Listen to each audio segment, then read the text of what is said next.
नमस्कार दोस्तों, मैं सुनील छैला बिहारी आपको प्रणाम करता हूं। और छुटका भैया आया और गर्दा उड़ा के चला गया, या यूं भी कह सकते हैं कि छुटका भैया आया, विरोधियों की नींद उड़ा के चला गया, या विरोधियों की नींद हराम करके चला गया।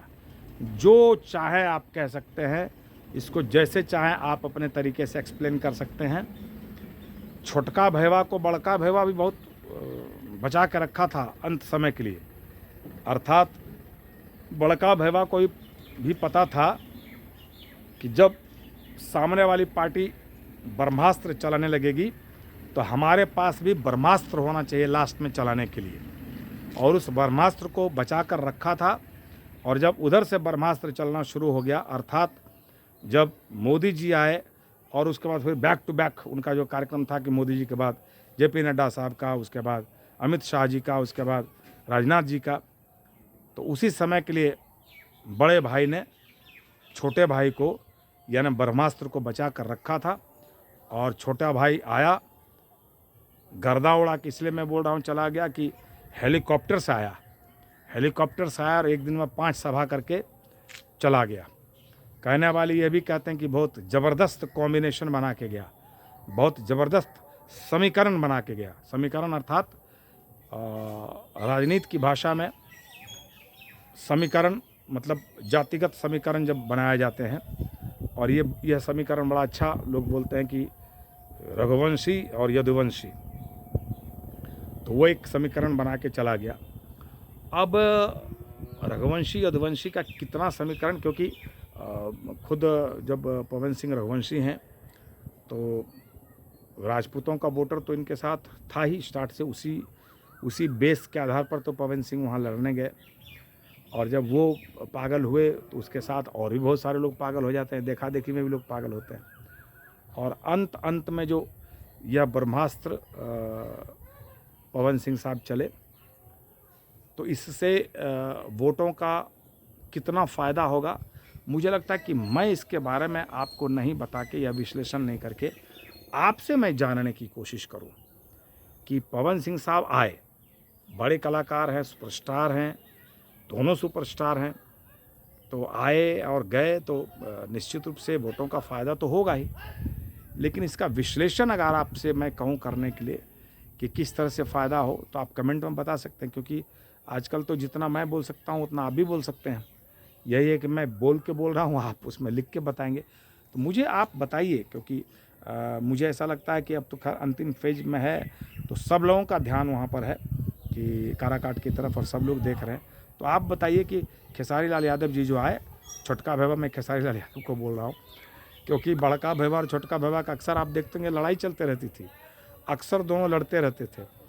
और कहने वाले ये भी कहते थे कि दोनों शातिर दिमाग है, दोनों जानबूझ के लड़ाई करता है व्यूज पाने के लिए। तो हम लोग को समझ में नहीं आता था, लेकिन अब लगा कि नहीं, अभी जो आए वो प्रचार करके गए, तो इसका मतलब दोनों की अंडरस्टैंडिंग बहुत अच्छी थी। ऐसे तो वो इन दोनों की आदत रही कि लड़ाई झगड़ा भी करते थे, फिर बीच में भाई और गार्जियन ऐसे बोलते थे। और ये अच्छी बात भी, माना इसकी तारीफ़ होनी चाहिए कि जब ज़रूरत होगा हम लड़ेंगे भी, और जब सामने वाले को मेरी आवश्यकता होगी तो उसके लिए हम खड़े भी होंगे। तो ये जो उन्होंने करके दिखलाया, ये बहुत ही खुशी की बात है। मैं इसको अदरवाइज भी नहीं लेना चाहिए, और इसको अच्छे वे में लेना चाहिए कि इससे हमारे हम लोगों को सीखने की आवश्यकता है। मतलब आम लोगों को एक सीखने की आवश्यकता है कि देखो, जब लड़ाई करना होता था लड़ाई कर लेता था, क्योंकि वहाँ भी व्यूज पाने की बात आती थी, और यहाँ जब एक दूसरे को जिताने की बात आई तो दोनों आए। कहने वाले कुछ लोग यह भी कहते थे कि अगर खेसारी लाल आ जाएंगे तो पवन सिंह को कोई रोक नहीं पाएगा। और हमको लगता है कि वह इसी आधार पर बोलते थे कि लोग ऐसा मानते हैं बिहार में कि चुनाव जो होता है वो कम्प्लीटली जात पात पे होता है। तो खेसारी लाल जी के आने से यादव वोट टर्न होंगे, यादव वोटर्स टर्न होंगे इनके तरफ, पवन सिंह जी की तरफ। तो बहुत बड़ा फ़ायदा होगा पवन सिंह जी को। अब उसमें आप क्या समझते हैं इसके बारे में, आप ज़्यादा अच्छे से बताएंगे, ज़्यादा अच्छा है। मैं जहाँ तक समझता हूँ तो उसमें तो मुझे ये लगता है कि वो जो यादव वोटर्स हैं वो तो सबसे ज़्यादा लालू यादव जी की बात मानते हैं। अब लालू यादव जी का डायरेक्ट तो यहाँ पर कोई कैंडिडेट नहीं है, हाँ इनडायरेक्टली है। तो अब उसमें से जो भी है, अगर कुछ भी खेसारी लाल के नाम पर कुछ भी वोटर्स अगर इधर आ गए, अनुपमा यादव ने तो बहुत अच्छे से संभाल के रखा हुआ था, वो तो घर घर जा रही थी और बहुत अच्छा कैंपेनिंग उन्होंने किया, अनुपमा जी ने भी। तो इन दोनों के माध्यम से, इन दोनों के वजह से जितना भी वोटर टर्न हो पाएंगे, वो पवन सिंह को एक्स्ट्रा फ़ायदा है। और फिर देखा देखी में भी बात बढ़ती है, जैसे कि कुछ लोग कहते हैं मैं दे रहा हूँ, तो देखा देखी में दूसरे भी देते हैं। ऐसे तो मैंने ये सुना है कि वहाँ पर सभी जात के लोगों ने मूड बनाया हुआ पवन सिंह को जिताने का, क्योंकि लोगों को यह लगता है कि बड़ा कलाकार है, पैसे का लोभ नहीं है, पैसा नाम शोहरत है ही, जो भी करेगा अच्छा करेगा, घोटाला नहीं करेगा। तो इस उम्मीद पर सभी जाति के लोगों में क्रेज है, और इसलिए एक उम्मीद तो की ही जा रही थी शुरू से, और अब और भी बहुत ज़्यादा ये हो गया कि 100% जीतने का जो माहौल है वो बन गया। हाँ, कुछ लोगों को मैंने सुना यह कहते हुए कि खेसारी लाल यादव ने वोट बिगाड़ दिया।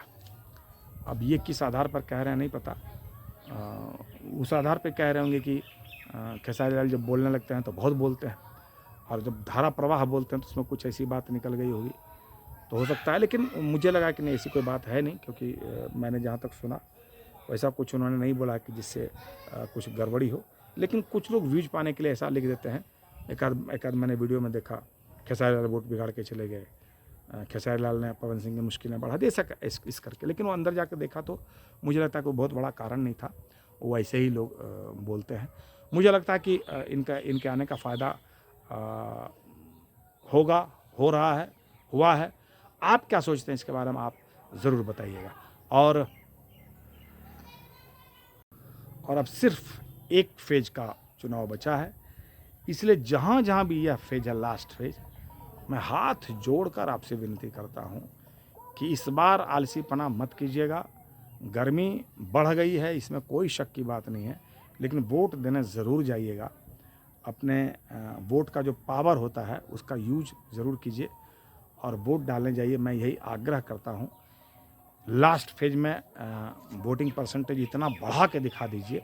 जैसे देखिए, मैंने वोट डाला, और मैंने तो सोच रहा था जब तक वोट नहीं डालूंगा तब तक नाश्ता भी नहीं करूंगा, और मैंने भीड़ भी बहुत थी, फिर भी मैंने जाकर वोट डाला।